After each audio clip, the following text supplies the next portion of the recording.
What's going on YouTube? It's your boy Josh and I'm here back with another haircut tutorial. And before we dive into this video, make sure you guys hit that subscribe button and turn on that notification bell. But anyways, in this haircut we're going to be giving him a drop fade, and as you guys can see, my guy's wavy at the top. So we're going to be cutting his hair down to a one guard all the way open with the grain, just to get those waves popping a little bit more. And right here we're just combing his hair out, lifting it up off the scalp, getting ready to cut it down. Sorry you guys for the blurriness in this part of the video. Is going to go away as you guys see. But right now we're going to be cutting his hair down to a one guard all the way open, going with the grain. And we're not going to use the one guard around the crown area. We're going to come back with the 1.5 guard to cut that down. I'll tell you guys why as we keep going into this haircut.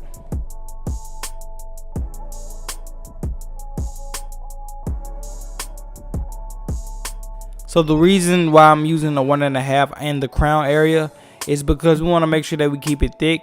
And a lot of people around the crown area, it tends to be thin, and when you're rocking waves, you want to keep it thick so you can have your wave pattern looking good. So right after we get the hair the height that we want it to, you want to go in and start our first guideline, which is our bald line, using our trimmers, or you can use a clipper that's 0 gaps. But the trimmers are always the easiest way to use, but it's sometimes hard to use them because they leave a harsh guideline.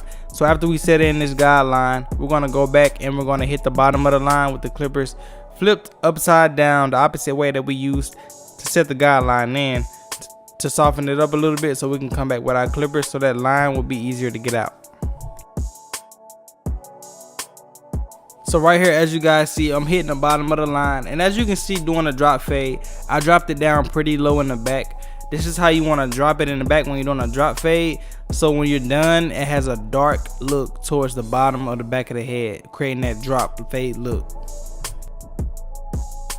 So right after setting in your bald line, you want to go in and set your next guideline, which is with our clipper with the lever all the way open.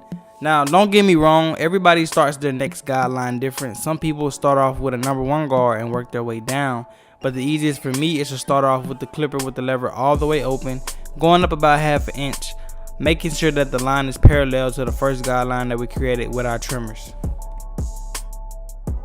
So right after setting in this guideline, to take it out, you have to have your clippers, the same clippers that you use to set the guideline in with. You want to have them with the lever all the way, well not all the way, halfway closed, starting under the line and flicking up to the line. Now during this process, it might not be easy to get the line out, so you might have to maneuver your blade open and close frequently when trying to take out this line. So our next step is to create our next guideline, which is going to be with my number 1 guard with the lever all the way closed, going up about 1/2 inch, following the same shape that we made with our first guideline. As you guys can see, we still have that curve around the top of the ear, and it drops down right under the occipital bone. You want to make sure you keep this shape consistent because it's going to create that drop fade look. So right after going in with my number 1 guard, I'm coming back with my 1/2 guard with the lever all the way closed, starting under the line and flick up to the line. Now this line might not come out precise with the lever all the way closed, so sometimes you have to open and close it or even take the guard off. So right after going in with my 1/2 guard, I came back with my number 2 guard, starting my fading down process. The number 2 guard is the biggest guard that we're going to be using. This is not necessarily cutting any hair, it's just basically giving me somewhere to start from. And then I'm going to go in with my 1.5 guard with the lever all the way open, and I'm just going to come right behind that number 2 guard, and we're just going to walk our way down this fade until we get it blended all the way out. So we're going to do that around the head and come back, and then we're going to come back with the 1.5 guard with the lever all the way closed, starting right at the line, well starting right under the line and flicking up to the line. But the whole purpose of this is to get that line out that you see, that dark line that's just floating around the head. So right here I'm going to go with the grain like we started with the number 1 guard all the way open, making sure that I got every haircut, because in this last line that we're going to be taking out, we have to be very precise and very detailed. So I'm going to go in with my number 1 guard with the lever all the way open, starting under the line and flicking up to the line, coming right after that 1.5 guard as we're dropping down in this fade. And around this part I'm going to be doing a whole lot of detail work more than anything. This is one of the hardest lines to get out, just because we separated it from the rest of the haircut. It was like 2 different sections. So right here I'm going to go around the edge with my one guard with the lever halfway closed. Just going with the grain to lay the hair down in the front, cutting it barely shorter.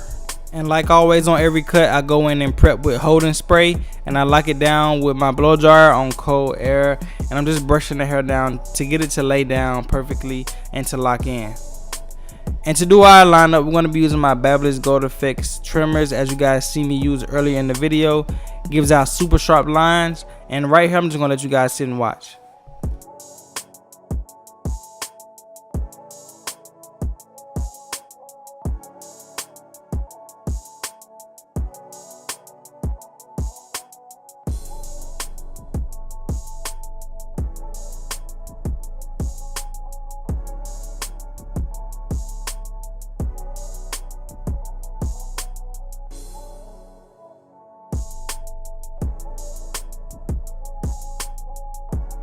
So right after giving my client a crispy natural lineup, I'm going to come back with some enhancements per client request to take this haircut to a whole nother level.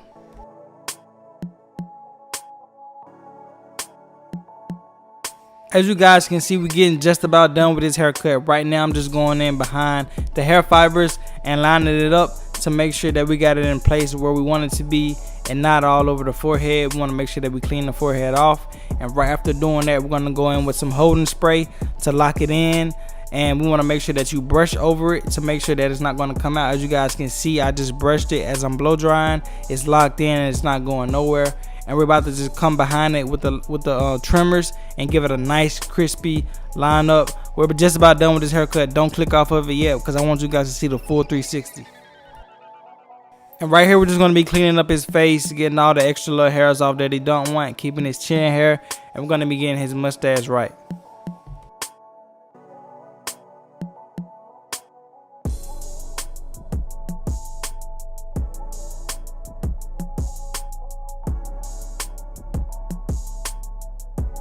You guys can't tell me that this haircut did not come out dope. Just check out this before. He needed that fade, he needed that lineup, and most importantly, we needed those waves to pop a little bit more. So I got my guy right. But without further ado, YouTube, this is the cut. I hope you guys liked it. Make sure you subscribe to my channel, smash that like button, and leave a comment. And also, if you don't already, follow me on Instagram at JoshXBarber, as you see on the top of this video. Check out some more dope tutorials that I got, and stay tuned for the next video. It's your boy Josh. Peace.